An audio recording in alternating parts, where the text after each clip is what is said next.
नमस्ते, म अजय यादव। हामीसँग आज सुकामको कस्मिक मोडल इन्भर्टर रिपेयरमा आएको छ। यसको समस्या चार्जिङ नहुने हो। यो यहाँ आउनुभन्दा अगाडि पहिले पनि कहीँ देखाए जस्तो छ। त्यसको केही पार्ट्सहरू चलाइसकेको छ। यो आइसीहरू आइरनले लगाइसकेको छ। एकचोटि सर्किटलाई टेस्ट गरेर कहाँ के फल्ट छ, त्यसपछि हजुरहरूलाई म भन्नेछु के समस्या रहेछ यसको। हामीहरूले त्यो आइसी आइरनको माध्यमले निकालिसक्यो।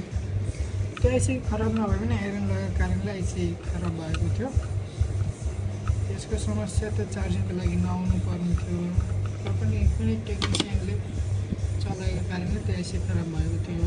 र हामी यसो ठाउँमा अर्को आइसी हालेर टेस्ट गर्छौँ पूर्ण रूपले।